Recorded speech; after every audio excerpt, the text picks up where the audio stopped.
దేవుని పరిశుద్ధ నామమునకు మహిమ కలుగునుగాక. క్రీస్తునందు ప్రియ దేవుని బిడ్డలారా, ప్రభు యేసు క్రీస్తు పరిశుద్ధ నామములో మీ అందరికీ ఈ ఉదయకాల శుభములు తెలియచేయచ్చు ఉన్నాను. ఈ దినమంతయు మీకు మీ కుటుంబానికి దీవెనకరముగాను ఆశీర్వాదకరముగాను దేవుడు అనుగ్రహించాలని మీ కొరకై ప్రార్థిస్తూ ఉన్నాను.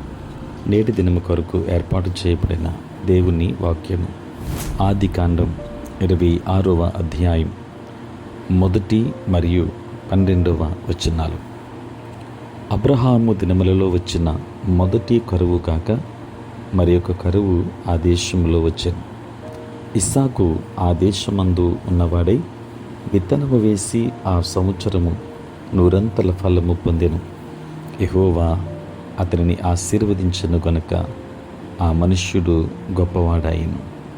ప్రియులారా, నేటి దినం కొరకు ఏర్పాటు చేయబడిన ధ్యానాంశము 100 ఫలము. ప్రియులారా, దేవునిపై ఆధారపడిన మనిషి అద్భుతాలతో పోషింపబడతాడు. కరువు కాలంలో ఏలియా ప్రవక్త విధవరాలి ద్వారా పోషింపబడటం మనకు ఒక మంచి ఉదాహరణ. ఎడారిలో నీళ్లు ప్రవహింపచేయగలిగిన దేవుడు దేశమంతా పంటలు లేక ఆహారం లేక తల్లడిల్లిపోతున్నప్పుడు ఇస్సాకు తన భూమిలో విత్తనము వేసి 100 ఫలము పొందుకున్నాడు. ప్రియులారా, కన్నీళ్లతో విత్తువాడు సంతోషగానముతో పంట కోయును అని 126వ సంకీర్తనలో చూస్తాం. ఇస్సాకు దేవుని కృపను తలంచుకుంటూ హృదయ పరివర్తన కలిగిన వాడై ఇప్పుడు తన జీవితంలో కొనసాగిపోతున్నాడు. దేవుని ఆశీర్వాదము తోడుగా ఉంది. అతని చేతి పని అత్యధికముగా ఫలిస్తుంది. ప్రియులారా, ఈ అనుభవాన్ని నీవు కలిగి ఉన్నావా? దేవుని ఆశీర్వాదంతో నీవు నింపబడి ఉన్నావా? ఇస్సాకు వలె నీ జీవితాన్ని దేవునికి అప్పగించి మారు మనస్సు అనుభవముతో పనిచేస్తే నీ జీవితం ఫలభరితం అవుతుంది. అనేక విషయాలలోనికి వెళ్ళే ముందు లేదా నీ పనిపాట్లలోనికి వెళ్ళే ముందు దేవుని దగ్గరికి వెళ్ళు, ఆయనను కలుసుకో, ప్రార్థించు, నీ విషయాన్ని దేవునికి అప్పగించు, ఆశీర్వాదంతో కొనసాగు. కరువు కాలములో 100 దీవెన పొందుకుంటావు. దేవుని బిడ్డలారా, దేశమంతా కరువైన దేవుని ఆశ్రయించు వారికి ఏ లోటు ప్రభు రానివ్వడు. సింహపు పిల్లలు లేమి కలవై ఆకలిగొనును. యెహోవాను ఆశ్రయించు వారికి ఏ మేలు కొదువై ఉండదు అని దేవుడు వాగ్దానం చేస్తున్నాడు. కరువును సమృద్ధిగా మార్చగల దేవుడు మనకున్నాడు.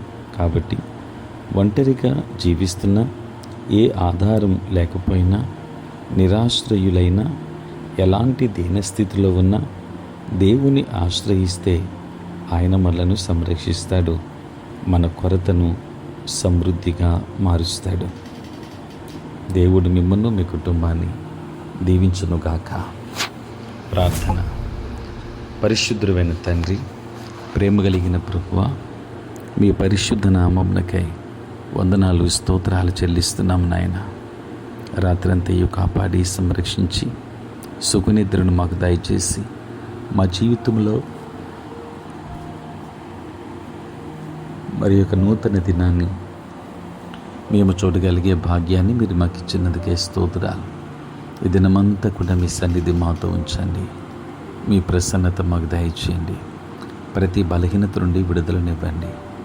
మాటలలో, తలంపులలో, క్రియలలో ఏ విధమైన పాపములోనికి మేము జారిపోకుండా నీ పరిశుద్ధాత్మ కాపుదల మాకు అనుగ్రహించండి. దేవా, అనేక మంది రక్షణ లేక నశించిపోతున్నారు. వారికి రక్షణ భాగ్యాన్ని ఇవ్వండి తండ్రి. నీ సేవా పరిచర్య చేయుచున్న ప్రతి సేవకుని మీరు దీవించండి తండ్రి. ఉద్యోగస్తులు, వ్యాపారస్తులు, కష్టపడి పని చేసుకుంటున్న బిడ్డలందరినీ దీవించండి నాయన.